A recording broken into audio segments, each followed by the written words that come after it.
बैलगाडा शर्यतीवरील बंदी उठवल्याच्या निर्णयावरून आता शिवसेना आणि भाजपमध्ये श्रेयाची लढाई सुरू झाली आहे। बैलगाडा शर्यतीवरील बंदी उठवण्यासाठी आपण प्रयत्न केल्याचा दावा शिवसेना खासदार शिवाजीराव आढळराव पाटील यांनी केलाय। रावसाहेब दानवे यांनी बैलगाडा शर्यत बंदी उठवण्यासाठी कोणतेच प्रयत्न केले नसल्याचा दावा आढळरावांनी केलेला आहे। तर संसदेत या प्रश्नाचा आपणच पाठपुरावा केल्याचंही आढळराव यांनी सांगितलंय। सत्तेतली लोक उगाच श्रेय घेण्यासाठी धडपडत असल्याचाही टोला त्यांनी लगावलाय। तसा काही कोणाचाच काही संबंध नाही।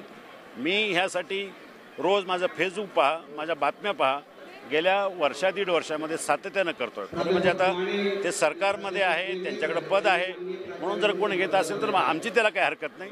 बैलगाडा शर्यती चालू झाल्या ह्या माझ्या दृष्टीने महत्त्वाचं आहे। बैलगाडा शर्यतीवरील उठवलेल्या बंदीबाबत प्राणीप्रेमी नाराज झालेत। शर्यत बंदीचा निर्णय म्हणजे सुप्रीम कोर्टाच्या निर्णयाचं उल्लंघन कसल्याचा आरोप प्राणीप्रेमींनी केलाय। बैलगाडा शर्यत ही क्रूरताच असल्याचा दावा प्राणीप्रेमींनी केलाय। येत्या 2 दिवसात या प्रकरणी कोर्टात दावा दाखल करणार असल्याचंही प्राणीप्रेमींनी सांगितलंय।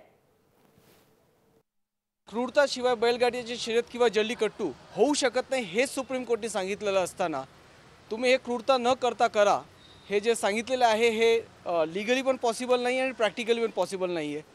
आणि आम्ही ह्याला लवकरच ह्या सोमवार मंगळवारपर्यंत ह्याला आम्ही चॅलेंज करणार आहोत।